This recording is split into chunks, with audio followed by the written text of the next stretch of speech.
अस्सलाम वालेकुम। कभी आपके साथ ऐसा हुआ है कि आपने कोई कॉमिक स्टार्ट करने का सोचा या कोई भी प्रोजेक्ट स्टार्ट किया, मैं अपनी शॉर्ट फिल्म बनाऊंगा, और फिर उसके बारे में स्टोरी लिखी, फिर उसको थोड़ा सा स्टार्ट किया, फिर हल्के हल्के हल्के करके कुछ दिनों बाद रुक गए आप और उस पर काम नहीं हुआ।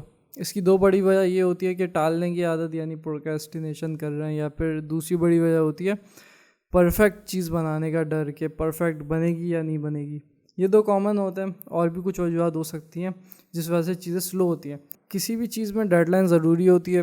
कोई भी किसी भी प्रोजेक्ट पे आप काम करेंगे, आपको डेडलाइन दी जाती है, और जो लोग डेडलाइन के आदी नहीं होते ना, वो लोग स्पीड में घबरा जाते हैं। जिसने प्रोजेक्ट पे काम कर लिया उससे तो बहुत कुछ सीखने को मिलेगा, क्योंकि वो स्पीड में कई सारे नए तरीक़े निकाल लेगा काम को तेज़ करने के। लेकिन जो रैंडमली चीज़ें बना रहे हैं अपने आप को बगैर डेडलाइन दिए, जैसे मैं अपने आप को कोई डेडलाइन दूँ ही नहीं, मैं कहूँ कि ये मेरा पर्सनल प्रोजेक्ट है, ये मैं बनाना चाहता हूँ, जब जब टाइम मिलेगा मैं बनाते रहूँगा। कभी थोड़ा सा बना लिया, कभी थोड़ा और ज़्यादा बना लिया, अब वो चले ही जा रहा है, वो बन नहीं रहा। क्यों? क्योंकि मैंने अपने आप को डेडलाइन नहीं दी। तो डेडलाइन एक ऐसी चीज़ है जो एक बहुत बड़ी मोटिवेशन देती है काम करने के लिए। भाई वक्त कम है, अपने ऊपर टाइम लगा दिया, 10 दिन के अंदर इस चीज़ को बनाना है। जिनको स्पीड में काम करने की आदत होती है, यानी वो अपने आप को टाइम दे के काम करते हैं, उन्हें सबसे बड़ा ये फ़ायदा होता है कि वो स्ट्रेस में भी काम कर लेते हैं। वरना जब टेंशन होती है ना, टेंशन में क्रिएटिविटी सही तरह काम नहीं करती। यार स्पीड में काम करना है, लेकिन जो स्पीड में काम करते रहते हैं, शुरू में क्वालिटी उसकी नीचे जाती है काम की, क्योंकि वो तेज़ कर रहे हैं, लेकिन हल्के हल्के हल्के करके क्वालिटी आपके साथ कैच कर लेती है। यानी अगर मैं स्पीड पे ही फोकस करूँगा, जल्दी जल्दी ज़्यादा चीज़ें ड्रॉ करूँगा, तो हो सकता है जल्दी जल्दी इंप्रूव होए, और अब मैं यही कर रहा हूँ, और इंशाल्लाह से अच्छी इंप्रूवमेंट आएगी मेरे एनिमेशन में। तो कई सारी चीज़ें हैं जिससे फ़ोटो बैशिंग यूज़ करें। जैसे कोई डिजिटल पेंटिंग कर रहा है, वो टेक्सचर खुद मैनुअली पेंट करने के बजाय तस्वीरों के टेक्सचर इस्तेमाल करें, और ये प्रोफेशनल्स करते हैं, इससे उन्हें कोई मसला नहीं होता। मेरे जो एनिमेशन सीरीज़ पे मैं काम कर रहा हूँ, उस पर मैं 3D बैकग्राउंड यूज़ करता हूँ, और मैं खुद ड्रॉ कर रहा हूँ एक एक करके। उसमें मुझे टाइम ज़्यादा लगेगा, लेकिन प्रोफेशनल करते हैं ड्रॉ, लेकिन एज अकेले मैंने यही तरीका निकाला है। तो अपनी सिचुएशन देख के अगर आप कुछ बनाना चाहते हैं, लेकिन आपके पास उतने ज़राए नहीं है, आपको लगता है बहुत ज़्यादा टाइम लग जाएगा, तो कुछ टोट के निकालें, कुछ ऐसी चीज़ें चलें जिससे आप जल्दी जल्दी चीज़ें बना लें। मिसाल के तौर पे कंप्यूटर इतना स्लो काम कर रहा होता है, और कई लोग ग्राफिक कार्ड नहीं लगाते, बहुत चीज़ उससे स्लो हो जाती है, आप रेंडरिंग में बहुत टाइम लग जाता है, जबकि वो पैसा अपनी 10 बेकार चीज़ों में ज़ाया कर रहा होगा, पता नहीं कहाँ लगा रहा होगा। थोड़े पैसे जमा कर करके अच्छा ग्राफिक कार्ड ले लें, चीज़ें तेज़ हो जाती हैं इससे। तो क्योंकि हमें शुरू से ही आदत है चीज़ों को स्लो लेके चलने की, लेज़ीनेस, और उससे मसला ये होता है कि एक तो टाइम बहुत ज़्यादा निकल जाता है, और टाइम ज़ाहिर है एक वो है एसेट आपके लिए, तो उसे इस्तेमाल करना चाहिए ये सोच के कि लिमिटेड टाइम है। मैथ के जो प्रॉब्लम्स है वो कागज़ पे बैठ के कोई कर रहा है।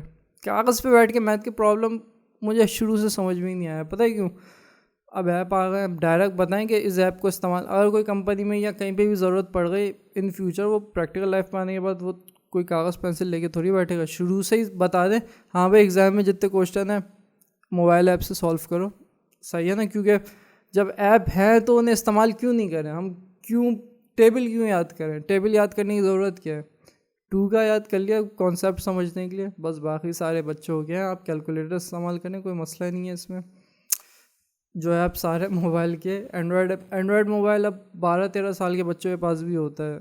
वो उसे बैठ के ख़त लिखना सिखा रहे होते हैं, वो पबजी पे पूरी प्लानिंग कर रहे होते हैं टीम के साथ, उसे एडवांस चीज़ें लिखनी आती है। वो ख़त लिखना क्या करेगा ख़त लिखना सीख के? सही है, मैं कोई वो वाला इन्फ्लुएंसर टाइप का बंदा नहीं हूँ, मैं तो ट्यूटोरियल्स बनाता हूँ। तो मैं उस हवाले से बात कर रहा हूँ कि स्पीड में लोग काम नहीं कर रहे, और ये चीज़ मुझे बड़ी चुप रही होती है कि एक डिज़ाइनर महीने में उसने 3 डिज़ाइन बनाए, और जब भी एक डिज़ाइन बना रहे वो पोस्ट कर रहा है, सबको कह रहे देखो मैंने ये बनाया है और मैं बहुत ज़्यादा पैशनेट हूँ।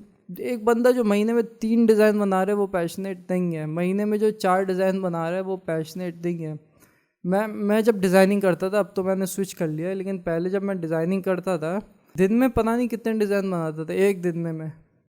और यानी एक प्राउड फील करता है कि मैंने हफ्ते में टाइम निकाल के एक बना लिया डिज़ाइन, जबकि वो ये नहीं सोच रहा कि ये अगर इंडस्ट्री लेवल पे जाएंगे तो ये चीज़ तो बहुत नीचे समझी जाती है कि इतना स्लो बंदा है ये।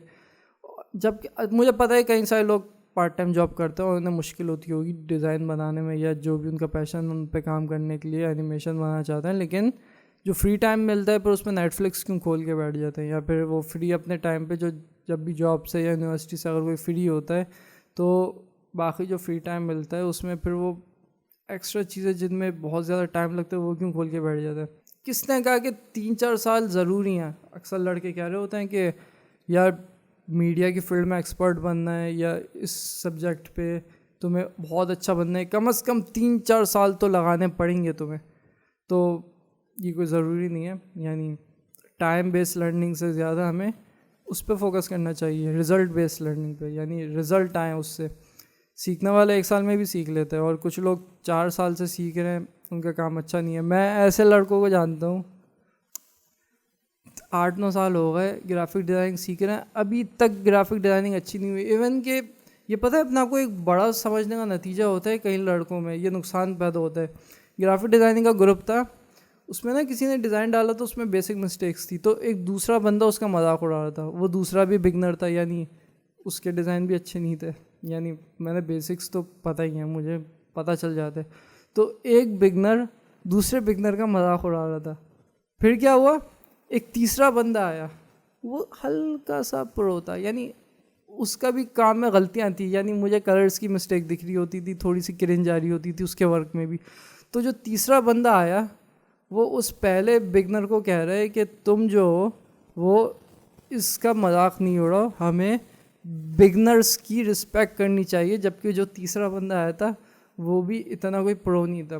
तो ये चीज़ बहुत कॉमन हो गई है कि कभी कभी कुछ बना लिया और फिर अपने आप को एक्सपर्ट बोलना शुरू हो गए और फिर दूसरों को कह रहे हैं यार आप थोड़े नूब हो, आपको ना सीखने की ज़रूरत है, जबकि वो बंदा खुद भी नूब होता है। मैं ये नहीं कह रहा कि मैं बैठ के यहाँ बड़ी बड़ी बातें कर रहा हूँ जैसे मैं कोई बड़ा प्रोफेशनल हूँ। बेसिक मिस्टेक तो यार हर कोई पकड़ लेता है, यानी बेसिक मिस्टेक अगर वर्क में हो।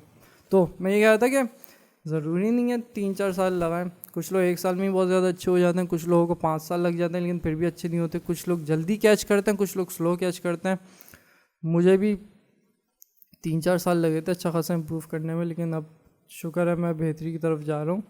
लेकिन मैंने अब तक यही समझा है कि स्पीड जो होती है ना वही एंड में काम आती है, तेज़ी में काम। क्वालिटी से ज़्यादा क्वांटिटी पे फोकस करें। क्वालिटी सब्जेक्टिव चीज़ है, क्वालिटी सबके नज़दीक अलग अलग होती है, हर बंदे के नज़दीक क्वालिटी का क्राइटेरिया अलग होता है।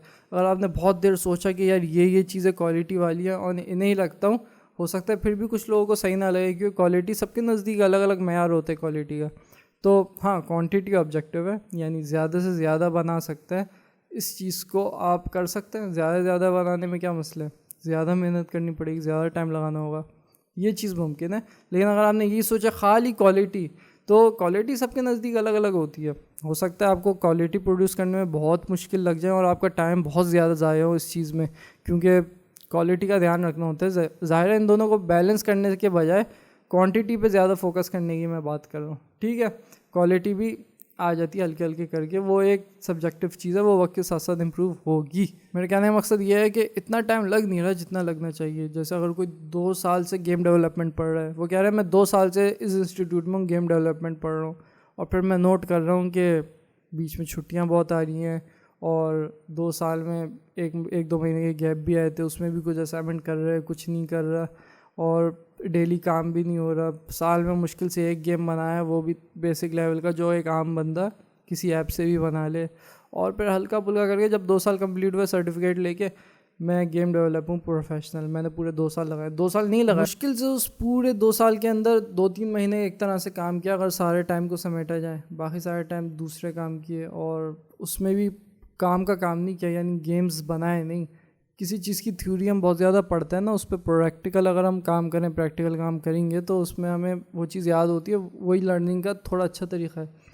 कुछ लोग थ्योरी का बहुत मजाक उड़ाते हैं, कुछ लोग प्रैक्टिकल का बहुत मजाक उड़ाते हैं कि नॉलेज छोड़ो स्किल पे आओ, या फिर स्किल छोड़ो नॉलेज पे आओ। यानी ज़ाहिर है दोनों ज़रूरी होते हैं, दोनों को मिला के एजुकेशन बनते हैं। तो स्किल और नॉलेज दोनों ज़रूरी हैं और दोनों पे कोई कब्ज़ा नहीं कर सकता। यानी कुछ लोग कहते हैं ना कि भाई हमारे पास आओ, फिर हमारे पास तुमने पढ़ लिया तो फिर हम तुम्हें इस बात का सबूत देंगे कि तुम एक एजुकेटेड बंदे हो। नहीं, एजुकेशन किसी की वो है नहीं, क्या कहते हैं एजुकेशन किसी की प्रॉपर्टी नहीं है, एजुकेशन एक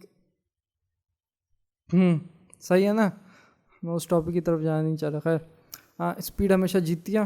क्वांटिटी आप जितनी ज़्यादा बढ़ाएं उतना ज़्यादा आपको फ़ायदा होगा, क्योंकि आप बार बार जिस चीज़ को बनाते हैं ना मुख्तलिफ़ तरीक़ों से, बीच में आप फेल होंगे, हल्की हल्की इम्प्रूवमेंट आएगी। और इसे इंटेलिजेंट फेलिंग भी कहते हैं कि जल्दी जल्दी बनाएं और जो चीज़ें गलत लगे उन्हें अगली बार इम्प्रूव करें। इससे बहुत ज़्यादा जल्दी इम्प्रूवमेंट होती है। इसे कहते हैं ट्रायल्स एंड एरर से गुजर के चीज़ें बार बार बना के इम्प्रूव होना। ये तरीका मैं थोड़ा देर से समझा, और जब मैंने ये समझा तब मैंने कहा वाह यार, ये मैंने किससे सीखा था। कुलियास बोल रहा हूँ, क्लॉस, एक एनिमेटेड फिल्म थी, उसके डायरेक्टर ने बताया था कि मैं ट्रायल्स एंड एरर्स वाला मेथड ज़्यादा पसंद करता हूँ, और उसी वक्त मैंने वो पिक किया क्योंकि मैं उससे बहुत इंस्पायर्ड था, उसके एनिमेशन से। अपना आपको डेडलाइन दें, यानी रैंडमली चीज़ें ड्रॉ नहीं करें, जल्दी जल्दी प्रोजेक्ट पकड़ें, कुछ भी देखें, पर्सनल प्रोजेक्ट पे काम करें जब तक किसी क्लाइंट का नहीं मिलता, और क्लाइंट का मिले तो उस पर काम करें डेडलाइन को सामने रख के। उससे क्या होता है, स्पीड में ना बंदा टोट के डेवलप कर लेता है अपने लिए कि हाँ भाई, इस चीज़ को जल्दी से बनाने के लिए मुझे कौन सा तरीका इस्तेमाल करना होगा। मिसाल के तौर पे आप अपने आप को डेली रैंडमली चीज़ें ड्रॉ, फ़ैन आर्ट बनाने से बेहतर है कि आप बोले मुझे एक कॉमिक बनाने, एक चैप्टर बनाने 1 महीने में, डेडलाइन दे दी अपने आप को, फिर काम करें। उससे प्रेशर थोड़ा सा आएगा, थोड़ा सा आप स्पीड भी पकड़ेंगे। या फिर अगर कोई कॉन्सेप्ट आर्टिस्ट है तो आपने अपने ऊपर 7 दिन की लिमिट लगा ली, और आपने सोचा कि मैं एक साईफाई गेम के कैरेक्टर्स डिज़ाइन करूँगा। मुश्किल काम है काफ़ी।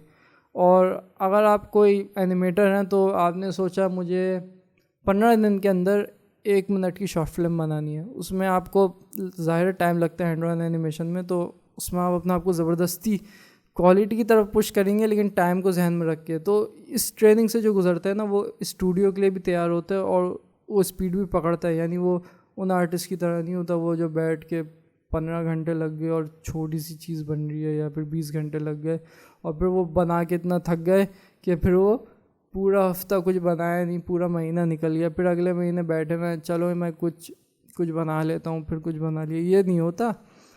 पैशनेट आर्टिस्ट जो होता है वो डेली काम करता है और वो स्पीड पकड़ने की कोशिश करता है।